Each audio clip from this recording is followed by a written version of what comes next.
Merci Seigneur Jésus-Christ. Gloire à Dieu. Alléluia. Merci Seigneur Jésus-Christ. Gloire à Dieu. Alors, qui croit que l'Église du Seigneur Jésus-Christ est une bénédiction que Dieu a accordée à l'humanité? C'est la plus grande des bénédictions que Dieu a accordée à l'humanité. Le mystère caché de tous les temps. Dieu a caché ce secret des siècles et des siècles. Parce qu'il savait que l'Église serait une très bonne chose pour l'humanité. Et que l'Église serait en même temps combattue.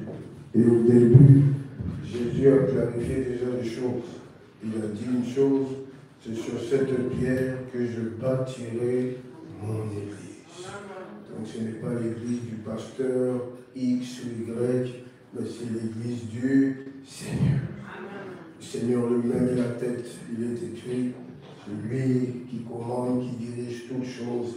Et pour cela, je considère l'Église une grande bénédiction. Parce que moi, j'ai été touché par une Église, via une Église, Dieu a changé ma vie. C'est très important. Ce n'est pas l'argent des parents, ce n'est pas le pouvoir, ce n'est rien de tout ça. Sans Jésus, tu ne peux absolument rien faire. Ça, c'est quelque chose de très important. La chaîne est limitée, l'argent est limité, le pouvoir est limité. On voit tout ça. Mais dans une église, quand tu es vraiment assidu, assis, vraiment dans une église, ta vie ne peut que changer. Alors, le plus important, c'est pas d'aller à l'église, parce que tu ne fais rien d'extraordinaire quand tu vas à l'église, n'est-ce pas? Même les sorciers vont à l'église. C'est quoi? Qu'est-ce qui fait la différence? C'est quand tu appliques ce qu'on te dit à l'église. C'est ce qui change ta vie, ce n'est pas ta seule présence. Qui a dit Amen. Beaucoup ont fait 20 ans, 25 ans, ils vont à l'église, mais rien n'a changé dans leur vie. Alléluia. Parce qu'ils n'ont pas vu le côté spirituel de l'église, le pouvoir, la position, la bénédiction de Dieu. C'est important, toutes ces bénédictions spirituelles dans le Dieu céleste. Il y a beaucoup de choses. Comme on est des hommes, il est écrit l'homme aime ce qui frappe aux yeux. Tu dois voir pour croire. Alors que si Dieu t'ouvre les yeux spirituels pour que tu comprennes la position d'une église, la position centrale d'une église dans le monde, alors tu comprends pourquoi Satan a fait de cela une cible. Alléluia. Pour la détruire, l'infiltrer, contrôler et finalement détruire. C'est pour ça que les églises sont détruites aujourd'hui, par-ci, par-là. Et c'est comme ça. Et cette destruction commence d'abord par la doctrine, commence par beaucoup de choses, par la distraction, par des, comme il est écrit, des doctrines des démons, des esprits séducteurs qui travaillent puissamment dans les églises juste pour influencer un peu les âmes. Alors, c'est important quand tu as une bonne église qui a dit quand tu vas quelque part où tu reçois la nourriture convenable, le moment convenable, le temps convenable, et tu grandis, c'est très important. Ça, c'est une église bénie. Alors, ne l'oublie jamais. Amen. C'est pour ça que moi, une journée comme dimanche, c'est une journée déjà sacrifiée pour le Seigneur. Parce que je sais que c'est important. Et depuis la maison, je tremble comme ça avant de venir à l'église. Parce que je sais que je n'ai pas l'habitude de venir à l'église. Ça fait des années que je viens à l'église, mais je ne viens jamais par habitude. Alléluia. C'est toujours poussé par Dieu, parce que je sais que je porte quelque chose, un message que je dois transmettre au peuple de Dieu. Et c'est ce qui fait la beauté de mes dimanches, parce que chaque dimanche, je porte un message, et quand je viens toujours de la part de Dieu. Amen. Tu es là, tu vois Pasteur Gabriel, non, je suis un messager de Dieu. Alors ouvre tes oreilles et écoute-moi. Alléluia. Alors c'est important d'appliquer ce qu'on te dit, allez. Voilà ce qui est extraordinaire. Jésus a dit, cet homme-là est un homme prudent. N'est-ce pas? Il a construit sur le roc. Pourquoi m'appelez-vous Seigneur, ne faites-vous pas ce que je vous commande? Quand je vous dis de faire quelque chose, pourquoi ne le faites pas? Vous êtes lents à croire, comme dirait le Seigneur à ses disciples sur le chemin d'Emmaüs. Lents à croire ce que disent les prophètes. C'est important, c'était sa reproche à ses disciples à l'époque. C'est pour ça qu'il faut prendre les affaires du ciel, de Dieu, au sérieux. Si tu es sérieux, Dieu fera des choses sérieuses pour toi. Si tu n'es pas sérieux, il ne fera rien de sérieux pour toi. Parce que ce n'est pas un Dieu de désordre. Alléluia. Que ton oui soit oui et que ton non soit non. Il aime les hommes et les femmes de parole qui disent et qui accomplissent. C'est très important. Il est écrit, il est au ciel, nous sommes sur la terre. Ne te précipite pas de dire, voilà, car Dieu connaissait ta prière entièrement. Oui, parce qu'il sait qu'il y a trop de blabla, il y a trop de, voilà, on dit beaucoup de choses alors que ce n'est même pas sincère. Alors que quand on vient ici, c'est un lieu de méditation, on s'assoit, on écoute, on médite, on pense à son âme, on pense à sa vie, on glorifie le Seigneur. C'est très important. Alléluia. Et ce n'est pas un endroit où on va nécessairement penser au matériel. Mais ici, c'est d'abord, on va dans l'au-delà. Vous voyez, on quitte la matière et on va dans cette sphère spirituelle dans le monde de Dieu. Et c'est ce qui nous pousse à beaucoup réfléchir et à méditer. Alléluia. Et tu sors d'une église avec beaucoup de choses dans ton esprit, matière à méditer, matière à réflexion. Ça t'aide à garder la tête bien haute et ne pas succomber dans les tentations et les pièges que l'ennemi pose devant nous. C'est important. Tu deviens inébranlable. C'est très important. Les petits gémissements ne peuvent pas te perturber parce que tu es debout, assis, tes pieds bien sur le ventre et tu es suivi par un bon pasteur. C'est ce qui fait que tu progresses et tu avances. Alléluia. Dis à ton voisin, Dieu déteste l'hypocrisie. Eh oui, il n'aime pas les hypocrites. Amen. C'est qu'on cache aux hommes, Dieu voit tout et Dieu sait tout. Alléluia. Voilà, ça qu'on vient sincèrement, c'est différent. Et Dieu justement nous appelle. Ouais, il dit venez les hommes, parce qu'il sait que nous sommes des hommes. Amen. Remplis des défauts, remplis de tout ça. Alléluia. Et quand on vient à l'église, le but c'est de réparer ces défauts. C'est que je n'ai pas réussi à apprendre à la maison, par exemple, je le récupère ici à l'église. Beaucoup de personnes n'ont pas eu la chance de grandir avec papa et maman. Ils ont grandi comme ça dans la plus grande débrouillardise, comme ça. Mais arrivés à l'église, ils se sont analysés, ils ont trouvé le chemin et aujourd'hui ils ont réussi. Certains aussi ont grandi entre papa et maman, ils ont passé leur vie à fumer, à se droguer, à faire ceci, à faire cela. Alléluia. Et finalement, à la maison, ils avaient une autre image. Papa ne sait pas que tu te droguais. Pour moi, je me droguais, mes parents ne le savaient pas. Alléluia. Quand j'arrivais à la maison, foncé comme il faut. Vous voyez, mais personne ne comprenait que j'étais foncé. Alléluia. J'étais bien là, on s'est plané. Tu vois, mais on comprenait tous cette apparence de prêtre. Tu vois, où tu es devant papa et maman, alors que la tête, tu es loin. Amen. On est venu rattraper cela ici à l'église. Tous ces comportements-là, c'est l'église qui nous a forgés, c'est l'église qui nous a corrigés. Alors, c'est très important pour l'humanité. Alors, ne prends pas les choses de Dieu à la légère. Ne prends pas une église à la légère.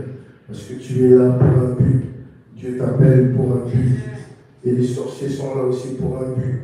Ils sont là pour combattre, ils sont là pour détruire, ils sont là pour manipuler, ils sont là pour faire tout ça.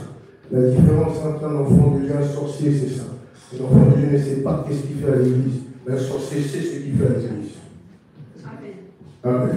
Amen. Si tu comprends ces choses, une église peut bénir ta vie d'une force incroyable. Oui, d'une force incroyable. C'est parce que c'est là-bas que tu vas puiser ta force. Mais sinon, l'évangile est encore voilé, c'est pour les incrédules, c'est pour ceux qui périssent s'il est écrit. N'est-ce pas? Confiez-vous en l'Éternel, vous serez affermis. Confiez-vous en ses serviteurs et vous réussirez. Parce qu'il nous a donné cette capacité-là d'enseigner, de corriger, voilà, le berger, c'est ça son but, c'est de diriger, c'est de faire ces choses-là. Il me dirige près des eaux paisibles. Amen. Près des eaux paisibles. En ignorant ça se mieux. Amen. Béni la maille qui. Amen. C'est là-bas qui te dirige. Près des eaux paisibles. Tu vois. Mais si tu es rebelle et tu ne veux faire que ce que tu veux, c'est tout à fait normal que la collaboration, ça ne peut pas marcher. Il est devant, je suis derrière, et c'est lui qui me dirige vers les eaux paisibles. C'est lui qui me conduit vers les verts pâturages. Il connaît le chemin. Je suis le chemin, la vérité et la vie. Celui qui me suit ne marche pas dans le noir. Alléluia. Alors décide de suivre Jésus sincèrement. Sincèrement. Je dis bien sincèrement. Alléluia. Et ça, c'est quelque chose de très important pour toi. Parce qu'il est écrit, il a fait des projets non de malheur pour nous, mais de bonheur. Gloire à Dieu, de bonheur. Le bonheur que tu mérites, le plus beau. Derrière ce bonheur depuis des années, Jésus connaît le chemin. C'est important. Alors suis-le. Alors c'est important, bien aimé dans le Seigneur, de comprendre ça. Ce sont des bases comme ça que tu vois, tu comprends qu'il y a beaucoup de maturité déjà dans la vie de la personne spirituelle parce qu'il comprend l'importance d'une église, l'importance de la communion fraternelle. Vous voyez? Et ce n'est qu'après cela qu'on peut vivre la puissance de la gloire de Dieu. C'est ici que Dieu t'équipe. C'est ici que tu reçois tout ça. Alléluia. Alors pendant un moment, on est là, que je vous enseigne sur ça, un rappel pour certains, pour vous démontrer justement combien c'est important pour vous de ne pas subir toujours et tout le temps. Alléluia. Les dons spirituels, c'est important. Il est écrit aspirer aux dons spirituels. C'est important. J'aime la version qui dit convoiter le don spirituel. Le but de cette période de prière où je t'ai demandé de venir en jeûne quelques dimanches, c'est justement pour te permettre d'aller là-bas, de briser toutes ces limites, toutes ces choses qui t'empêchent d'aller profondément vers Dieu et d'avancer et de comprendre qui tu es, qu'est-ce que tu as, qu'est-ce que Dieu t'a donné. C'est très important. Tu comprendras que tu n'es pas un homme normal. Pendant la semaine, je t'ai demandé, la semaine passée, cette semaine, pendant la prière en ligne, prends ta main, pose là où ça ne va pas, ou s'il y a quelqu'un autour de toi, impose les mains à cette personne. Le but, c'est de te faire comprendre que tu peux aussi faire quelque chose. Que tu as quelque chose de puissant, toi aussi, en toi. Vous voyez? Et quand on le fait sans douter, ça a plus d'impact. Alors, la semaine passée, pour un petit rappel, et on va avancer, on va prier, on va essayer de faire ça, voilà, pour nous aider à comprendre un peu. Je vais aller vite, alors écoutez-moi bien, gloire à Dieu, et pour nous permettre de passer un moment dans la prière aussi. Gloire à Dieu. Je sais ce que Satan déteste. Voilà. Il n'aime pas ça. Amen. Il aime une spiritualité sans profondeur, sans rien. Amen. Ça, il aime ça. Superficiel. Vous voyez? Alors, depuis vivre la puissance de Dieu dans une église, c'est ça. La puissance de Dieu. L'Esprit du Seigneur m'a loin, et Jésus a expliqué pourquoi. Pour guérir ceux qui ont les cœurs brisés, les aveugles, les boiteux, même les morts. Donc tu ne peux pas aller vers Dieu, entrer en contact avec l'évangile, après il n'y a rien dans ta vie, c'est pas possible. L'évangile, c'est une puissance, il est écrit, Dieu s'est révélé, c'est par elle que Dieu s'est révélé dans le monde. Donc ce n'est pas quelque chose qui peut te laisser indifférent. Tu ne peux pas rester comme ça, les choses ne bougent pas quand tu es en contact avec l'évangile. L'évangile a changé la vie de millions de personnes. Tant que l'Église sera toujours sur la terre, tant que l'Église ne sera pas enlevée, ça sera toujours comme ça. Des millions de personnes sont touchées par l'Évangile. Jésus a changé et transformé la vie de beaucoup de personnes. Mais nous sommes sur la terre et ce n'est pas facile d'évoluer ici sur la terre parce qu'il y a beaucoup de pièges. Il dit, je vous ai choisi, vous, moi je vous ai choisi. Ce n'est pas tout le monde, vous êtes dans le monde, mais je vous ai choisi là-dedans. Et je vous envoie. C'est important. On a reçu ce mandat de la part du Seigneur. Et ce qui est important, la semaine passée, on a souligné la fermeté de Moïse. Parce qu'on vit dans un monde où il y a beaucoup de réalités spirituelles. Spirituellement, on est tout le temps, on est mis sous pression tout le temps. Quand tu reçois quelque chose de la part du Seigneur, cela attire le combat. C'est comme ça. Jésus, juste après son baptême, la voix, celui-ci est mon fils bien-aimé, rempli du Saint-Esprit, se retrouve dans un désert attaqué par Satan. Il se retrouve dans un désert directement. Séduction, tout ce que tu veux. C'est ça la réalité de ce monde. Et quand il sort de là, revêtu de la puissance du Saint-Esprit, on verra ça plus tard, c'est à ce moment-là que sa vie devient un enfer. Alléluia. Sa vie devient un enfer. Il fallait faire un choix. Oui, c'est comme ça. Et la fermeté de Moïse qu'on a vue la semaine passée, c'est important pour réussir dans ce monde. Parce que Satan, c'est le roi des compromis. Il aime ça. C'est le roi de la rhétorique. Il sait comment faire. Regardez, pour avoir Jésus, il a essayé de le tenter, de manipuler son esprit. Avec Adam et Ève, ça marchait. C'est le roi de la rhétorique. Il aime ça, s'asseoir autour d'une table et négocier avec chaque personne qui a quelque chose de bien dans sa vie. Oui. Et la fermeté de Moïse, c'était ça l'exemple. Laisse partir mon peuple, parce que Dieu ne l'a pas demandé d'aller là-bas pour négocier avec le Pharaon. Parce qu'il sait que le Pharaon ne négocie pas. Il n'y a pas de négociation possible avec le Pharaon. C'est quelqu'un qui te pousse vers une table pour négocier, mais il t'impose tout. Donc c'est comme aujourd'hui, quand il y a une guerre entre la Russie et l'Ukraine, le jour où ils vont s'asseoir autour d'une table pour négocier, eh ben, c'est celui qui a gagné plus de terrain, c'est celui-là qui impose la paix. Il impose ses conditions. C'est comme ça. Ou c'est ça, ou on continue la guerre. Et c'est comme ça pour nous, enfants de Dieu. Ou tu me suis, ou c'est, voilà, c'est l'enfer pour toi. Oui. Et Jésus nous rassure, prenez courage, j'ai vaincu le monde. Alors, la fermeté de Moïse, c'était important. Regardez comment Dieu a équipé cet homme-là. Cet homme-là ne devait surtout pas faiblir. On a vu ensemble quand Moïse commençait à douter, Dieu intervient directement. Il ne fallait pas ce temps-là, le doute, c'est important. Il possédait des choses incroyables en lui. Dieu lui a donné le pouvoir de faire ce qu'il a fait en Égypte. Lui-même ne savait pas encore, parce qu'il n'avait pas encore vu ses plaies frapper l'Égypte. Il ne savait pas encore de quoi il était réellement capable. Dieu lui a juste dit, prends le bâton, vas-y, je serai avec toi. Arriver sur place, sur le terrain, c'était une autre réalité. Alors il fallait quelqu'un de très fort, quand tu ne vois que le contraire dans ta vie. Quelqu'un de très fort, qui connaît Dieu, qui a une foi inébranlable pour continuer la lutte. Vous voyez, qui a une connaissance profonde, qui connaît Dieu personnellement, pas via une personne, mais personnellement.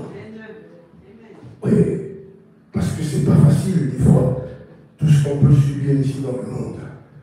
Donc il fallait garder ce homme-là comme ça, fort, et qu'il continue sa mission. Dieu l'a équipé dans le puissant Adam, cela représente ton église, où Dieu, il te donne un certain nombre de choses que tu ne peux pas recevoir dans le monde. Vous voyez, mais ce n'était pas le cas pour les enfants d'Israël lorsqu'ils ont quitté l'Égypte. Vous voyez, ils ont quitté l'Égypte, les chaînes sont tombées. Arrivé dans le désert, c'était très important de passer par là, parce que Dieu savait qu'il y avait des choses à faire dans la vie de ces gens-là. Mais malheureusement, ils étaient des hommes et des femmes libres, mais ils ne se sont jamais comportés comme des hommes et des femmes libres. Jamais ils se sont comportés comme ça. Parce que quelque part, 4 siècles dans l'Égypte, 4 siècles en Égypte, c'était pas facile. C'était pas facile. Vous imaginez 4 générations, tu es né là, les parents de tes parents, tout le monde est né là. C'est pas facile. Donc c'est-à-dire, ils ont copié un mode de vie là, ils vivaient comme ça. Depuis 4 siècles, l'esclavagisme a laissé une trace en eux. Quand tu vis dans quelque chose très longtemps, mais c'est quelque chose qui n'est pas normal. Tellement tu vis là, c'est comme ça devient normal. Il y a certaines choses qu'on ne peut pas accepter. Il y a certaines choses que la Bible condamne. Mais on vit dans un monde où quelque chose n'est pas normal, devient normal. On a normalisé un certain nombre de choses, et ces choses-là, aujourd'hui, voilà l'échec de beaucoup de personnes. Voilà là où Satan nous emmène à faire des compromis. Oui. Ils étaient dans le désert, certes, mais hommes, femmes libres, mais jamais ils se sont comportés comme ça. Alléluia.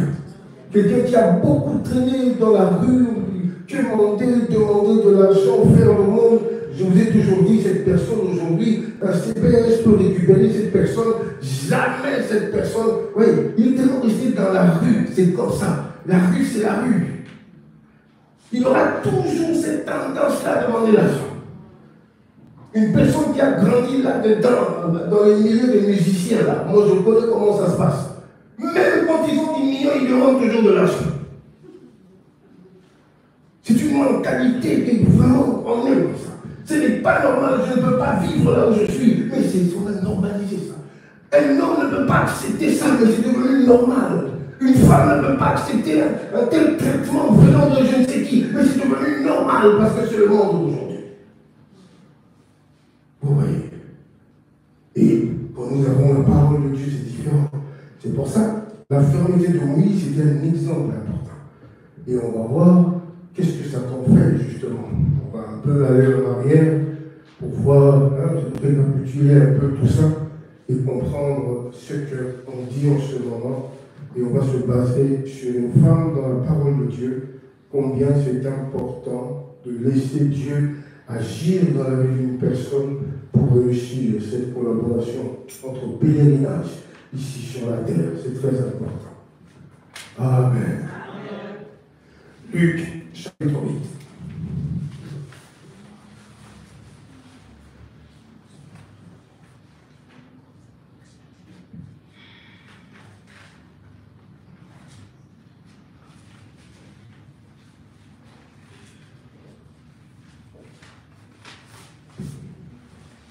Luc chapitre 8, à partir du premier verset.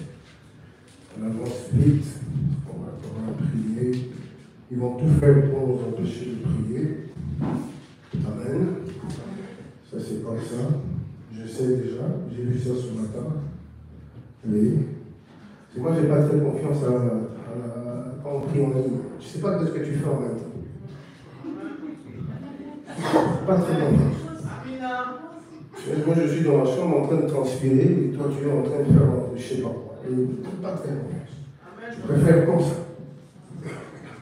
C'est sous mon autorité. Quand tu es là, tu es bloqué. L'esprit qui est en toi, il le sait. Tant qu'il est dans cette salle-là, il se sent en insécurité.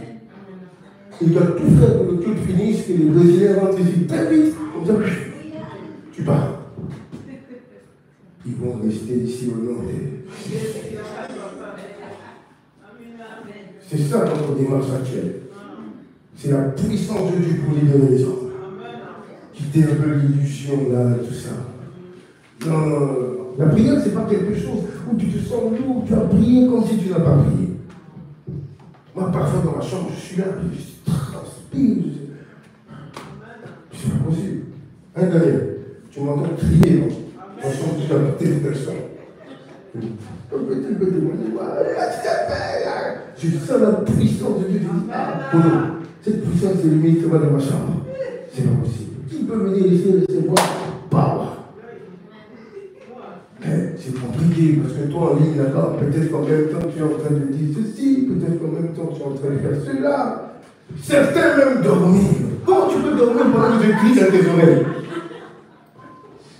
Amen. Je crie dans tes oreilles. Oh, il y a quelque chose qui ne va pas. Amen. Ah, vidéo, vous proposez vidéo. Votre total.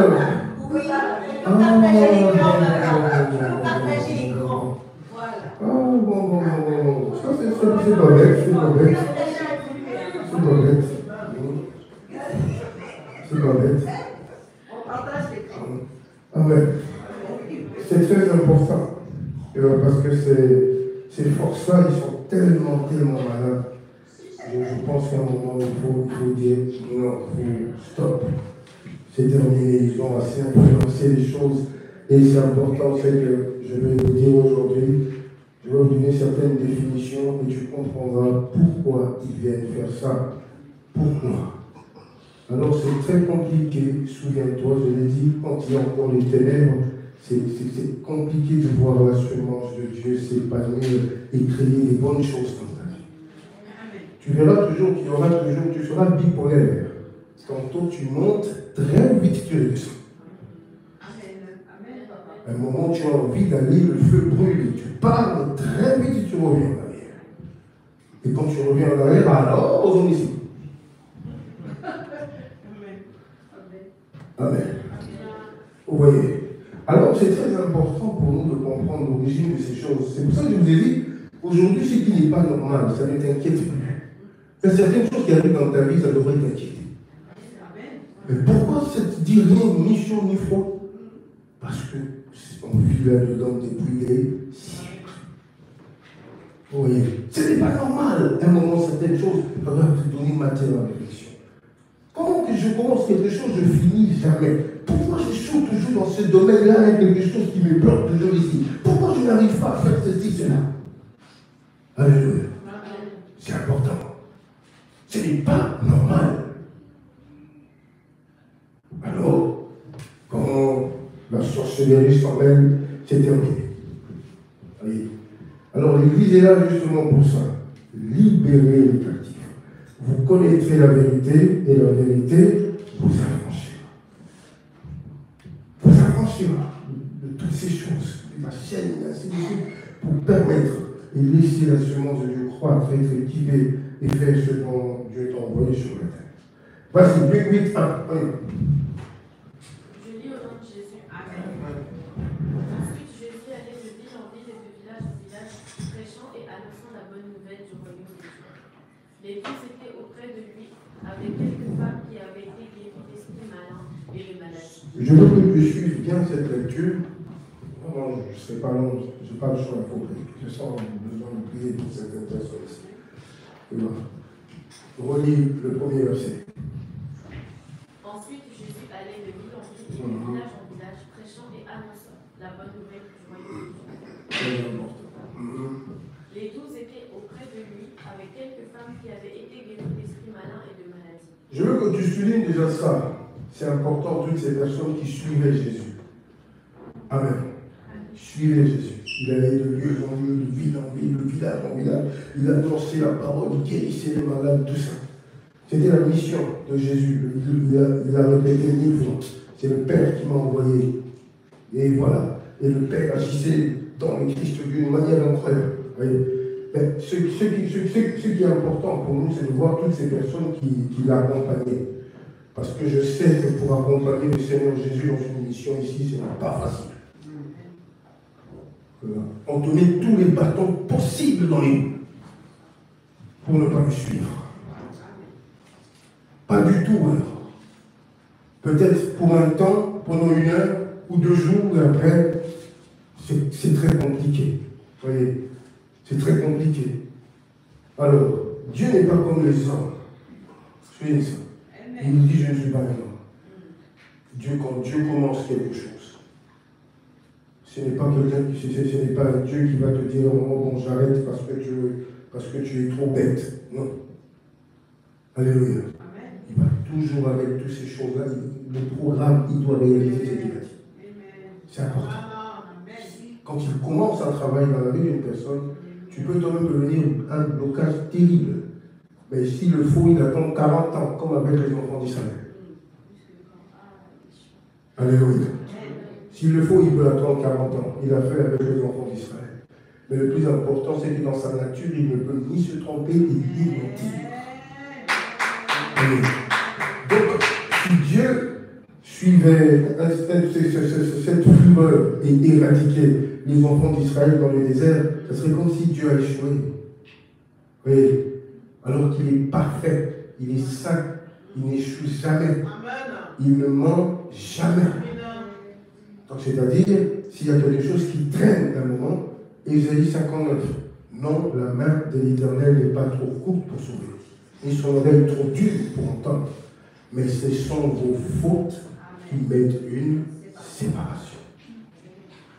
Alors il a attendu 40 ans avec les enfants d'Israël. Malheureusement, après 40 ans, ils sont tous devenus âgés, ils sont tous morts. Et c'est la future génération, prochaine génération, Dieu a éduqué les enfants pour qu'ils prennent possession de cette terre promise. Vous voyez? Donc suivre Dieu, ce n'est pas facile. C'est pas pour rien que je t'ai dit au début, venir à l'église, il n'y a rien d'extraordinaire. Mais appliquer ce qu'on te dit à l'église, c'est ça le plus important. Parce que ce n'est pas tout le monde qui a la force de le faire, d'appliquer les enseignements, les conseils, les prophéties, tout ce qu'on reçoit à l'église. Jésus a été formé dans Matthieu 13. C'est un combat spirituel quand Jésus il parle de la semence. Et c'est comme ça. Quand elle ne trouve pas une bonne terre, ça ne produit absolument rien. Il dit les problèmes de la vie, soucis des richesses, ainsi de suite, étouffe la semence et la rend infructueuse. C'est très compliqué parce qu'il y a tellement de situations comme ça dans la vie des gens, ainsi de suite. Et il dit qu'ils tombent dans un endroit pierreux, rempli d'épines, c'est-à-dire l'ennemi qui vient, qui prend ce qui a été sémé parce que je n'ai pas compris ce qu'on m'a dit à l'église. Vous voyez, superficiel, autour du cercle. Je n'ai pas pris le temps de réfléchir sur ça, parce qu'il y a autre chose qui brûle. Il y a une autre flamme, le feu étranger, on verra ça plus là, qui brûle en moi. Ça ne vient pas de Dieu. Ce n'est pas quelque chose qui est inspiré par le Seigneur. Vous voyez. Alors là, suivre Dieu, ce n'est pas facile dans ce monde. Servir le Seigneur, ce n'est pas facile. C'est pour ça que j'ai beaucoup de respect pour ceux qui le font. Car je suis moi-même sur le terrain. Je sais comment c'est compliqué. Et quand je vois un homme de Dieu innocent, mais alors insulté de partout, tout le monde lui lance des pierres à gauche, à droite, c'est quelque chose qui me révolte. Parce que je sais combien un enfant de Dieu, un homme de Dieu qui suit Dieu dans la vérité, le prix qu'il paye. Certains ont perdu leur santé, certains ont perdu leur épouse, leur époux, des situations compliquées. Voyez, suivre Dieu, ce n'est pas facile. Alors c'est pour ça qu'il faut absolument comprendre le système, ce qui a fait qu'à un moment, le blocage, beaucoup de choses, ainsi de suite. Continuez la lecture. Marie dite de Magdala, de laquelle était sortie cette démon. Jeanne, femme de Zucha, intendant d'Hérode, Suzanne et plusieurs autres qui l'assistaient de leur temps. Gloire à Dieu. Donc tu vois, toutes ces personnes qui le suivaient, c'était important. Mais on va mettre l'accent sur une. Marie de Magdala. Alléluia. Oh, Marie de Madeleine. Marie-Madeleine. C'est la même personne. Il y a plusieurs Maries dans la Bible, quand tu lis Marie, mère de Jésus, Marie de Zine. Mais là, on parle de Marie de Magdala. C'est la même. Marie-Madeleine. C'est la même. Il est écrit, et la Bible nous révèle, Jésus l'a délivré de 7 démons. Donc tu vois que pour suivre le Seigneur, ce n'était pas donné à tout le monde. Voyez, ça c'est un petit rappel pour comprendre ce que je vous ai dit et comprendre comment on est influencé par un certain nombre de choses tous les jours. Et ces forces-là sont programmées. Ils savent, leur ennemi numéro 1, c'est Dieu. Ils le savent. Et comme ils ne peuvent pas atteindre Dieu, eh bien, ils se sont concentrés sur toi et moi. Parce que Dieu vit en toi. C'est un être spirituel. Il voit ce que toi, tu ne vois pas. Quand on te dit que Dieu vit en toi, lui, il voit Dieu en toi. Il voit la lumière de Dieu en toi. Même quand vous allez dans les endroits de ténèbres, de temps en temps, vous allez faire certaines choses, eux, ils savent le voir, reconnaître que c'est là, c'est un enfant de Dieu. Mais malheureusement, nous-mêmes, parfois, on n'a pas cette capacité spirituelle d'aller jusque-là et de comprendre les mystères. Et de comprendre cette lumière, c'est très important. Voyez. Alors, c'est impossible à une personne qui est encore influencée de suivre le Seigneur. C'est impossible. Parce qu'ils savent ce que cela peut produire dans ta vie. Ils savent. Même quand ils voient que la lumière n'est pas encore, voilà, son zénith dans ta vie. Mais ils savent que si on laisse le temps seulement à cette personne de faire quelque chose, il peut brûler cette vie. Et il y a la possibilité d'atteindre même les rois. Qui Qui pouvait croire que, comme l'apôtre Paul, méprisé, négligé comme tout, avait le pouvoir et la capacité que même les rois ont entendu parler de lui. Amen, amen. Tellement il faisait des choses exceptionnelles. Ils se sont dit, mais on nous parle d'un homme là. Comment il s'appelle? Saul de Tarse. C'est pas possible. Qui est cet homme? Oui. Il fallait absolument mettre tous les bâtons possibles dans les roues, le piéger, l'entourer, l'emprisonner, pour essayer de le canaliser, de le bloquer là où il était là. Parce que si tu continues de marcher pour Dieu, de travailler et d'évoluer, tu peux réaliser des choses terribles. Et ça, c'est quelque chose que l'ennemi ne veut pas. Oui. Marie de Magdala, Marie-Madeleine, 7 démons. Et avant sa fameuse rencontre avec le Seigneur, c'était une prostituée. Et après sa délivrance, elle a suivi Jésus. C'est important. Elle ne pouvait pas le faire avec ces 7 démons dans sa vie. Impossible. Regardez le fou de Gadara. Idem. Donc lorsque vous vivez quelque part où il y a encore des influences, des ténèbres qui existent et qui ont encore la possibilité, le pouvoir dans la vie des gens, c'est très compliqué de voir la vie de Dieu briller là-dedans. Lorsque vous allez quelque part où les dons spirituels sont complètement et totalement étouffés, dans une équipe de prière, vous priez comme des aveugles, cela veut dire que la présence de la sorcellerie est profonde dans ces lieux. Parce qu'ils ne peuvent que barrer la route à ces personnes-là spirituellement. Voyez. Cette présence, ça ne peut pas nous emmener vraiment dans la gloire, dans la puissance où quelqu'un s'épanouit. Oui. C'est pour ça que je vous ai dit, les enfants d'Israël n'ont pas réussi à collaborer avec Dieu. Dieu attend 40 ans, parce que ce n'était tout simplement plus possible. Influencé par l'Égypte. Il y avait toujours quelque chose qui les ramenait en Égypte. Oui. Lorsque je ne suis pas libre, c'est comme ça que ça se passe. Combien de personnes aujourd'hui servent Dieu dans la chorale et ils sont encore liés dans la pornographie? Combien de personnes qui servent Dieu dans le protocole, ils sont encore liés à la musique du monde? Combien de personnes qui servent Dieu, ils sont encore en train de se masturber aujourd'hui? Et comment voulez-vous cette personne, malgré son appel pastoral, prophétique, tout ce que vous voulez, s'épanouir et aller de l'avant? Il y aura toujours quelque chose qui va le ramener en arrière. Parce qu'il ne peut pas suivre Dieu comme il veut. Il le fera peut-être de temps en temps, mais quand on est influencé par quelque chose que Satan a programmé pour détruire ma vie, c'est différent. Combien aujourd'hui sont liés encore à cette histoire de sexe, et encore et encore et encore? Une arme puissante que Satan a créée justement pour étouffer la vie de Dieu, la lumière de Dieu dans la vie de ses enfants. Il est écrit, nul ne peut servir deux maîtres à la fois. Parce qu'il sait que la présence de l'autre, c'est ce qui va tout chambouler dans la vie d'une personne. J'ai la pensée de faire ceci, d'aller à l'église, mais il y a une autre force qui me retient. J'ai la pensée, j'ai absolument besoin de faire ceci, mais il y a encore une autre force qui m'attire vers quelque chose d'incroyable.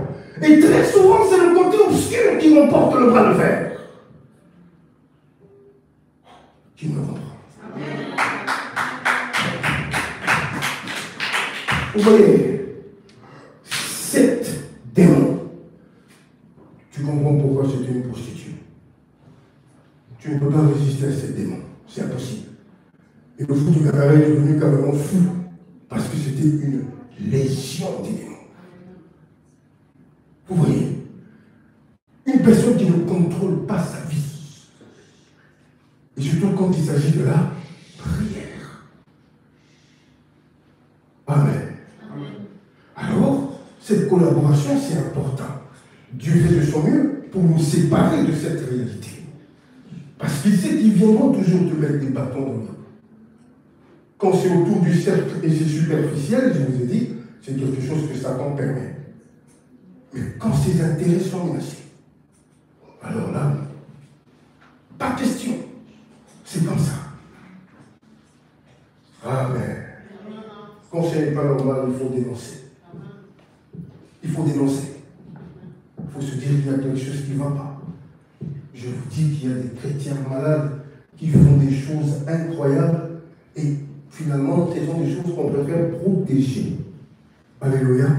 Tu es allé vers Dieu pour être délivré. Alors que seul Satan sait que ce sont des choses comme ça qui se répercutent après sur nous comme un boomerang. C'est quelque chose de très important. Alléluia. On y va avec Deutéronome chapitre 18. Et je vous donnerai la définition et comprendre un peu l'ennemi qui est en face de nous. Vite fait, Deutéronome 18, 29.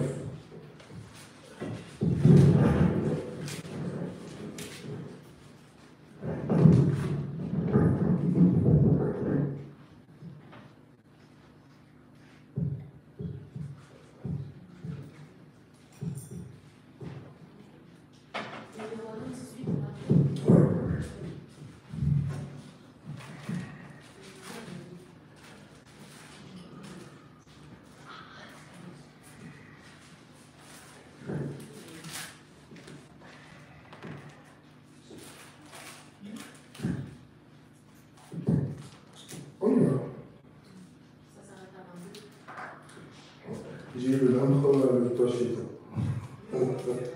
Toi, tes Bibles sont bizarres. J'ai eu le même problème avec elle quand j'étais chez elle. Vous voyez? Alors, avec vos Bibles bizarres d'aujourd'hui, on ne comprend absolument plus rien. N'est-ce pas? Avec vos Bibles bizarres. C'est... Alors,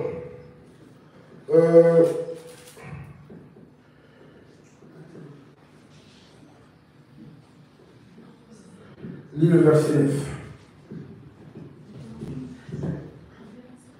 Je lis au nom de Jésus. Lorsque tu seras entré dans le pays que l'Éternel ton Dieu te donne, tu n'apprendras point à imiter les abominations de ces nations-là. Qu'on ne trouve chez toi personne qui fasse passer son fils ou sa fille par le feu, personne qui exerce le métier de devin, d'astrologue, d'augure, de magicien. Je veux qu'on comprenne bien cette lecture. Deutéronome, c'est un livre où, juste avant la terre promise, avant de conquérir la terre promise, ils ont fait un petit rappel. Alléluia. C'est important, un petit rappel. C'était important de rappeler les règles, les choses, parce que Dieu ne voulait pas qu'arriver sur place, que ces gens-là imitent.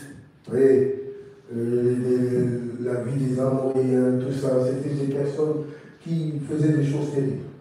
Alléluia. Dieu disait, vous arrivez sur place, ne surtout pas vous inspirer de ces gens-là.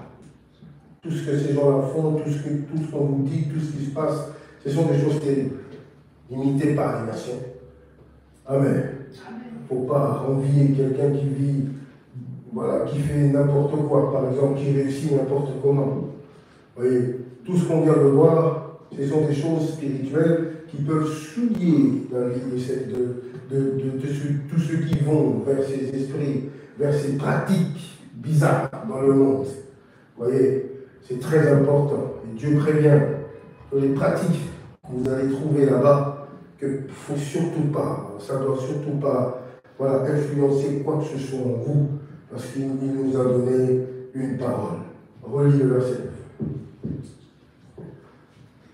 Lorsque tu seras entré dans le pays que l'Éternel ton Dieu te donne, tu n'apprendras point à imiter les abominations de ces nations-là. Qu'on ne trouve chez toi personne qui fasse passer son fils ou sa fille par le feu, personne qui exerce le métier de devin, d'astrologue, d'augure, de magicien, d'enchanteur, personne qui consulte ceux qui évoquent les esprits ou disent la bonne aventure, personne qui interroge les morts. Car quiconque fait ces choses est une abomination à l'Éternel, et c'est à cause de ces abominations que l'Éternel ton Dieu va chasser ces nations devant toi. Tu seras entièrement à l'Éternel ton Dieu. Car ces nations que tu... Je veux que tu soulignes ça, tu seras entièrement à l'Éternel ton Dieu. Vous voyez, entièrement. C'est pas voilà, 25%, 15%, non, entièrement, pour faciliter les choses pour toi. Alléluia. C'est très important, bien aimé dans le Seigneur, toutes ces pratiques abominables dans les nations. Amen. Comme je l'ai dit dans mon introduction, des choses aujourd'hui, c'est normal. Amen. C'est normal. Je peux aller à la maison, présenter, c'est ma copine, alors que c'est un garçon. Alléluia. C'est normal aujourd'hui. On vit là-dedans depuis longtemps. Tu peux avoir même un collègue pour nous, ça ne te choque plus. Il y a 55 ans, quand on voyait un garçon comme ça, on se disait, mais qu'est-ce que c'est l'enfer? Ben oui, il y a 30 ans, quand tu voyais un homosexuel sur la route, mais qu'est-ce que c'est que ce monsieur? C'est Satan, personne on disait. Aujourd'hui, ça te choque. Quand tu le vois même s'embrasser ici à la grande midi. Vous voyez, ne pas copier ces méthodes, toutes ces choses-là, c'est important. Quand Satan a créé tout ça, c'est pour combattre la famille. Parce qu'il sait que Dieu, voilà, Dieu nous a bénis, Dieu nous a donné la famille. Il sait que c'était pour un but, une mission spirituelle et sociale. Derrière un couple, c'est quelque chose de très important. Mais tout autour de ça, ils ont créé beaucoup de choses. Amen. Homosexualité, les filles avec les filles, tu vois même les enfants de 12 ans, 11 ans, victimes de pédophilie, tout ça. C'est malheureux tout ça. Et vous voyez, c'est comme ça aujourd'hui, toutes ces pratiques, toutes ces choses que Dieu déteste. Et il ne faut absolument pas vous inspirer de ça. Il y a beaucoup de choses qu'on a trouvées ici en Occident. N'est-ce pas? Chez nous en Afrique, par exemple, il n'y avait pas. Aujourd'hui, c'est devenu normal. Beaucoup de choses. On a grandi, certains d'entre vous, vous êtes des bondis, vous avez grandi ici. Donc ça ne vous choque absolument pas. Certaines choses. Tu as grandi avec ça ici. À l'école, déjà, oh, je sors avec X, je sors avec Y. Ça ne vous choque pas parce que vous avez grandi là-dedans. Vous voyez? C'est ça le problème de notre siècle, de notre temps. Vous voyez? Alors Dieu dit ne copiez pas ces choses-là. Parce que ce sont des choses qui vont bouleverser finalement votre avenir. Bouleverser votre avenir. Ça peut vous compliquer les choses.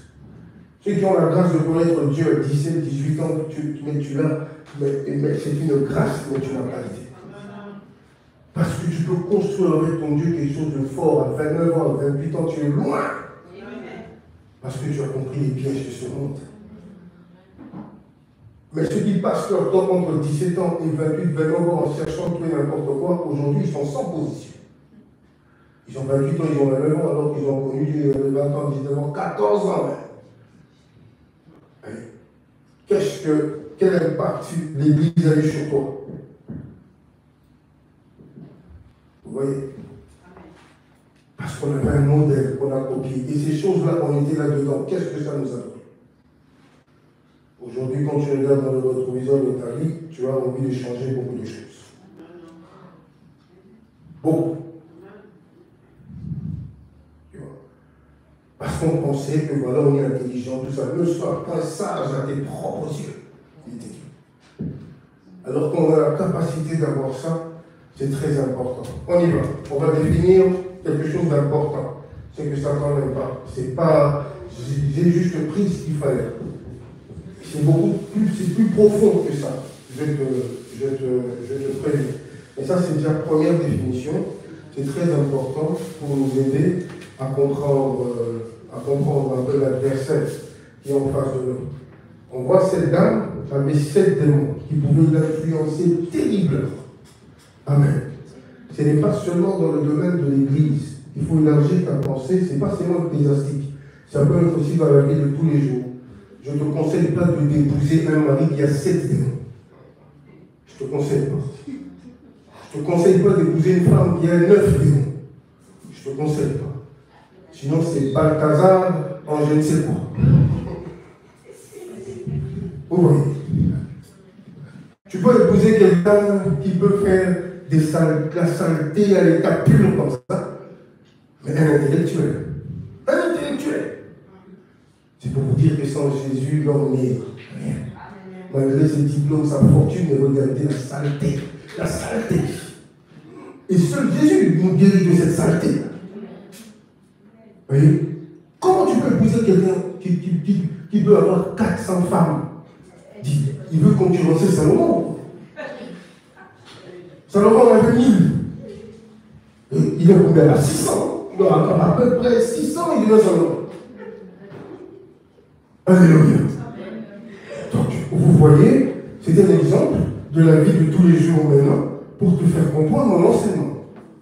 Que quand tu as des problèmes et que tu ignores totalement ces problèmes-là, il y a un problème. Comment tu expliques qu'une femme trompe son mari? Comment tu expliques ça? Amen. Comment une femme a des désirs de voir ailleurs? Mais tu vas voir, elle était dans la morale. On va voir, elle était là. Elle était là. Tais-toi, hein. Oh. Amen. Mais c'est une femme, naturellement, elle tombe sur l'homme. Naturellement. Et c'est vice-versa.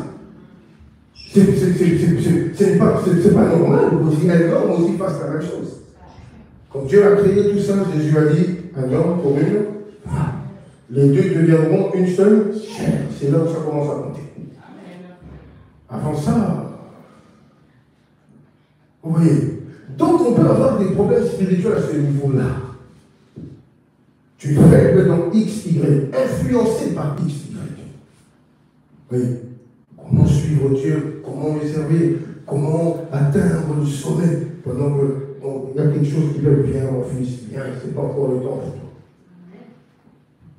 Amen. Alors là, c'est important de comprendre que pour faire quelque chose de sérieux, il faut éloigner cette menace de ta vie. Totalement et complètement, sinon ça sera toujours oublié. Alors, écris. Et on va prier. Je vais m'arrêter. Bon, il faut prier. Il ne faut pas parler de ça, il ne faut pas prier. Bon, qui veut prier avec moi maintenant? Amen. Alléluia. C'est important. Pour aller démasquer la colère, la haine, la jalousie, le ceci, le cela. Amen. Comment tu expliques ça? Un enfant de Dieu jaloux. Comment tu expliques ça? Amen. Il y a certaines choses qui doivent absolument partir. Tu dois biffer certaines choses de ta vie. C'est important. Amen. Amen. Est-ce que vous me suivez? Tu comprends comment je peux influencer? Tu as décidé de faire ça à 6 heures, mais à 6 heures, tu es ailleurs. Amen. C'est comme ça. Tu as décidé de jeûner, mais ce jour-là, tu ne jeûnes pas. Tu as décidé de prier, cette nuit, c'est une nuit de prière, tu dors jusqu'à 10 heures du matin. Tu ne te poses pas de questions. Alléluia. Et c'est devenu normal. Comment on peut protéger ces démons-là, ces esprits-là, à ce point? Alors, on y va. Notre thème déjà de ce soir, de démoniaque tourmenté à disciple fidèle. Alléluia.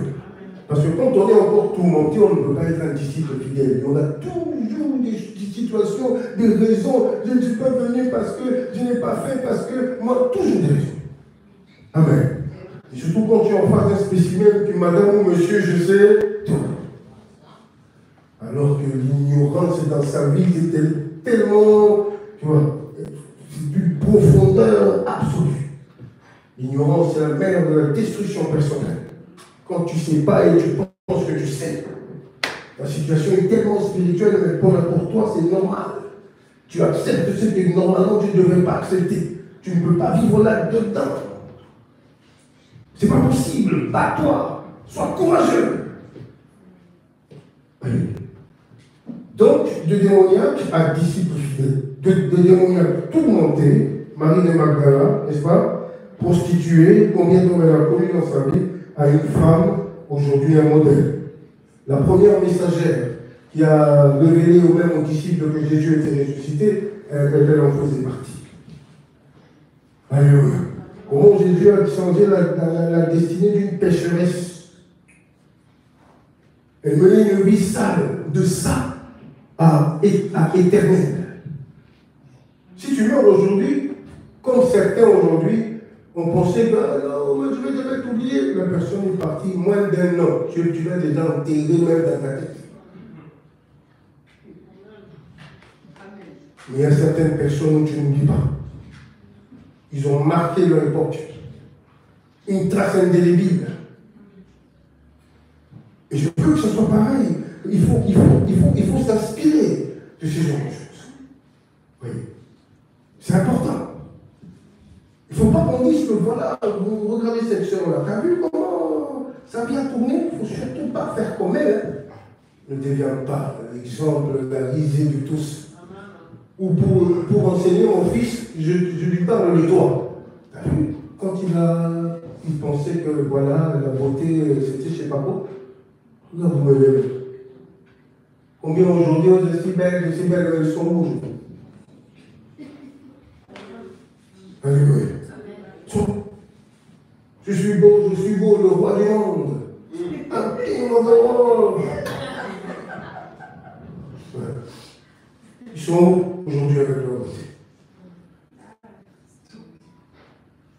Qu'est-ce qui a trahi Lucifer? C'était sa beauté. Donc si Dieu t'a fait aujourd'hui beau, belle, bénis Dieu pour cette beauté, que ta beauté ne devienne pas un piège pour toi-même.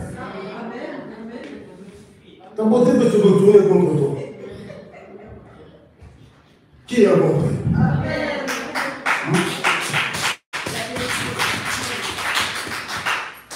Alors c'est une grâce si tu es beau, l'Oba. C'est une grâce si tu es belle, l'Oba. La Bible le souligne très bien, que David était beau. On dit que Joseph était beau gosse. Quand ils vont faire le trésor là, beau gosse.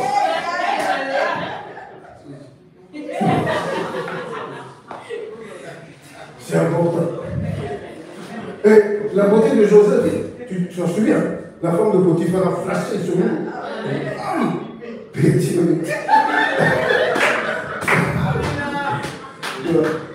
La femme de Potiphar, KO. Trop beau. Alléluia.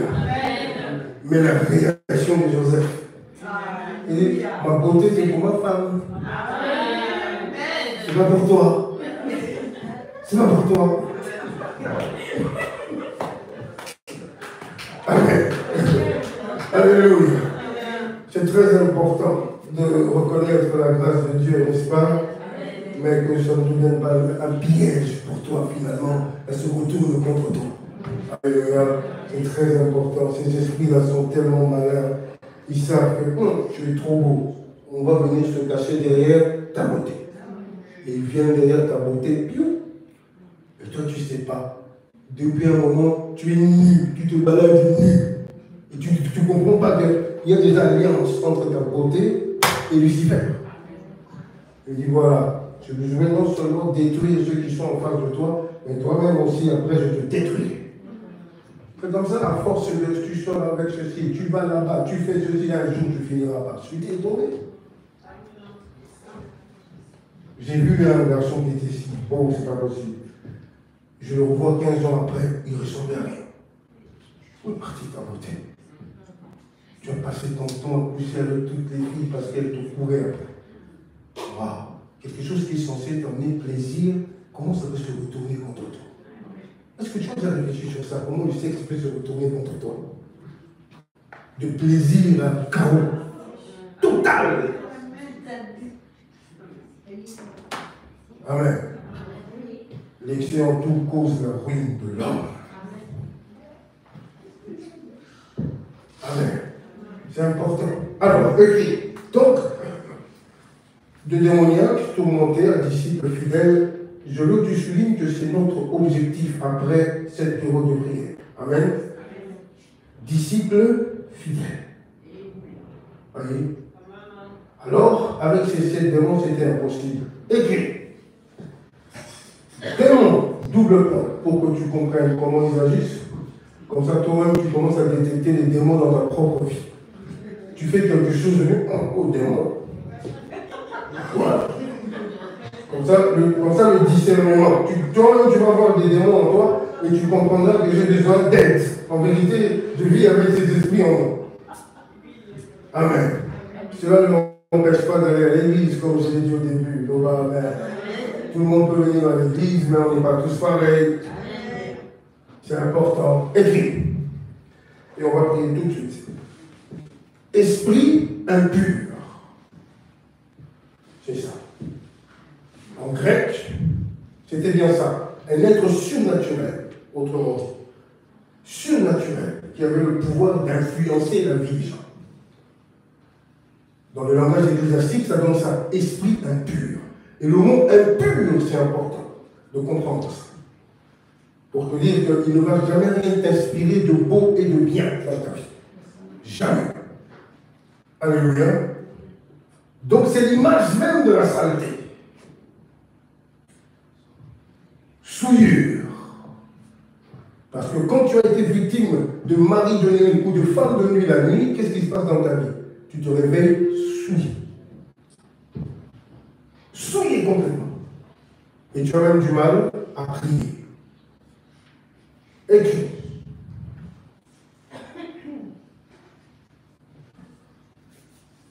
Le thème désignait à l'origine un être spirituel qui influençait le caractère d'une personne. Le caractère d'une personne. Faites attention avec ça, ceux qui sont bipolaires. Le caractère d'une personne. Ils ont la possibilité de faire ça. Alléluia. C'est pour ça que j'ai dit que Dieu t'aide à élargir un peu ça et comprendre. Que tu peux être en face d'une personne qui a des problèmes spirituels, mais sa position, son argent, sa beauté, tout ça protège tout ça. Et à chaque fois, tu es en face de quelque chose de terrible. Amen. C'est important. Qui sont-ils? 1. Les démons sont des esprits, des émissaires de Satan. C'est-à-dire,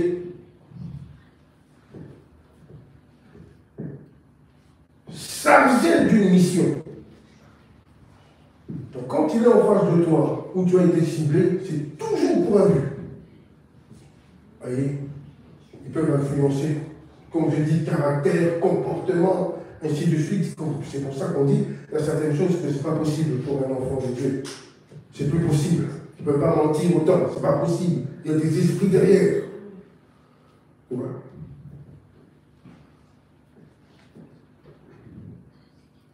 La mission, tourmenter la terre.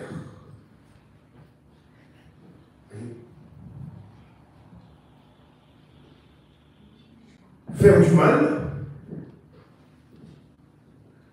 Ils sont si nombreux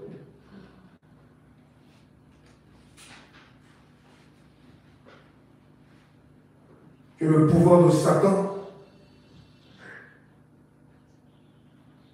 s'exerce partout. Donc Satan n'est pas omniscient, Satan n'est pas omniprésent, n'est-ce pas? Alors il a besoin d'une armée pour le représenter partout. Alléluia. C'est très important. Alors, ils peuvent exercer une influence sur une personne ou la posséder. Influence sur une personne, c'est-à-dire, c'est une personne qui est, comme qui dirait, oppressée. De l'extérieur, oppressée. Tu envoies des pensées négatives, des pensées suicidaires, de ceci, des envies bizarres. Alléluia. C'est bien ça. Gloire à Dieu.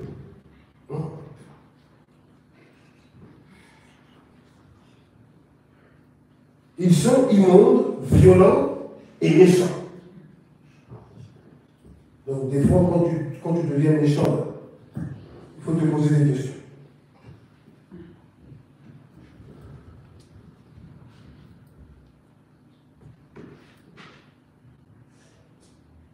Ils provoquent des maladies, quand ils sont là, il faut surveiller cette famille, il faut surveiller cette église, il faut surveiller cet environnement. C'est comme ça que ça se passe. Des maladies mentales, désordre psychique, malformation. Oui. Ils ont un peu cette... quand ils sont là, c'est ça. C'est-à-dire, rien de bon. Rien de bon. Oui. Alors, c'est très important pour nous de comprendre cette première partie de définition. Je reviendrai avec une deuxième, et on a trois parties. On va définir un peu ces esprits-là pour que tu apprennes quelque part à comprendre quand tu es déjà en face de quelque chose, une séduction, ou toi-même, tu réagis d'une certaine manière. C'est un peu compliqué de fois si on n'a pas la lumière de Dieu de se ressaisir. Alléluia. C'est très compliqué. Quand tu es déjà dans une colère noire, comment veux-tu te ressaisir? Amen.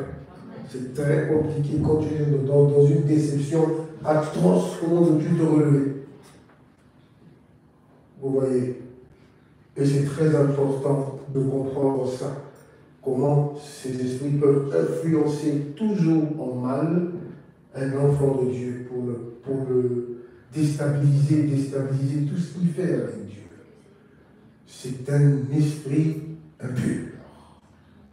Oui, un esprit impur. Alors, il faut absolument comprendre ça. Ils peuvent détruire et cacher tout dans la vie d'un enfant de Dieu. Absolument tout. Il ne faut pas laisser la porte ouverte à ces forces, parce qu'ils sont là pour ça. Alors, ces démons, c'était trop pour une seule personne. C'est pour ça qu'ils ont complètement et totalement massacré sa vie. Elle est devenue prostituée. Ce n'était pas son choix. On a imposé la prostitution dans sa vie. C'est comme ça. Dans certaines familles, c'est comme ça. Oh, les filles là-bas sont tellement légères que ça remonte à des générations. Ne peuvent pas résister à des avances. Impossible. Vous voyez. Et quand ces esprits opèrent et agissent, c'est très compliqué. Alors imagine que tu es ici devant modérateur ou modératrice et tu es influencé encore par ces choses-là. C'est très compliqué, très compliqué. Tu es chouriste et tu es encore influencé par ces choses-là. Parce que quand quelqu'un vit, quand on vit là-dedans, par exemple, j'ai dit tantôt, masturbation, pornographie, toutes ces choses-là, drogue, patati, ce sont des démons. Ce sont des démons. Vous voyez, mon expérience personnelle, ce n'est pas des paroles en l'air. Quand je suis arrivé dans le christianisme, j'étais fumeur, je fumais. Mon premier culte, j'étais encore fumeur. Je fumais et l'herbe et le tabac. Et comment ces choses-là disparaissent petit à petit dans ma vie, c'est que il est écrit, on l'a vu ici, si tu n'oublies pas, bien sûr, il est écrit, ton corps est le temple du Saint-Esprit. Si Dieu vient et vit réellement en toi, réellement je dis bien, et que les choses avancent, le programme est lancé, et que je ne complique rien, et que je suis obéissant et je le suis, oui. Deux semaines après, j'étais quand même encore fumeur, et c'était un peu normal pour moi. Au fur et à mesure où j'allais à l'église, ma conscience n'acceptait plus certaines choses, refoulait certaines choses. Je vais chez un ami, c'était pendant la semaine, je me rappelle bien jeudi soir, c'était après culte d'intercession. Comme d'habitude avec l'ami, on a fumé de l'air, tout ça. Et première étape, j'étais perdu. Perdu. Et une parole me disait en moi, ce n'est plus ta vie. C'est comme s'il y avait un corps étranger en moi.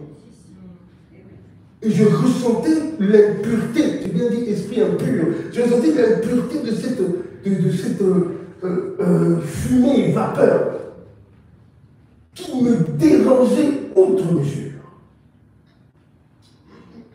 Oui. Et de là, comment continuer à faire quelque chose alors qu'il n'y a plus de plaisir là-dedans?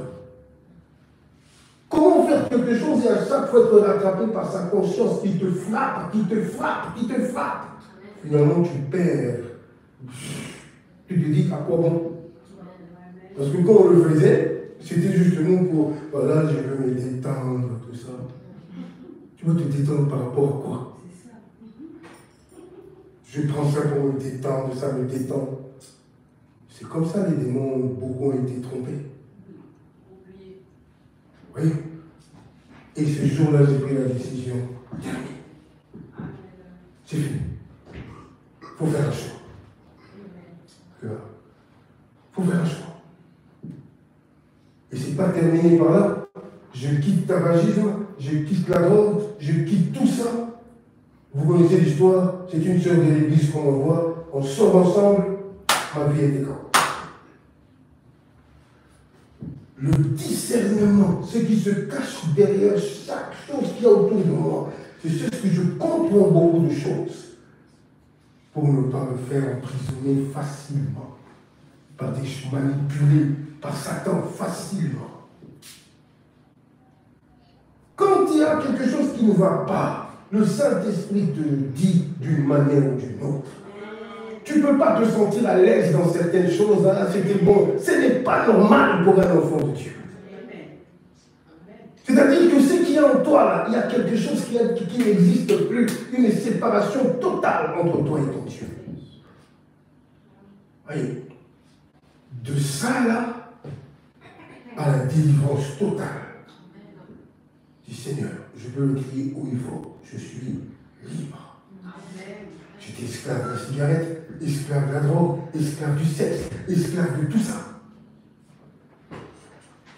Tu ne sais pas comment faire pour t'en sortir, tu es bloqué, enchaîné. C'était des démons, des forces terribles. Quand tu as envie de faire ça, tu dois le faire. Et quand tu n'as personne pour le faire, tu le fais avec n'importe qui. Et tu ne sais pas c'est n'importe qui là, qui il est et qu'est-ce qu'il peut t'apporter spirituellement. Et finalement, au lieu de construire un avenir, à 37 ans, je suis carrément comme une vieille de 65 ans. Il n'y a plus rien. Je n'ai plus la force. J'ai tout dépensé en faisant tout et n'importe quoi. C'est pour ça qu'il y a un adage que j'aime beaucoup. Si jeunesse savait, et si vieillesse pouvait. Alors vous êtes jeune. Ne laissez pas passer cette occasion. Jésus-Christ passe, saisit sa main, efface tes programmes. Ça ne sert à rien, ça t'emmène nulle part. Et prends la main de Dieu qui a un meilleur programme pour toi.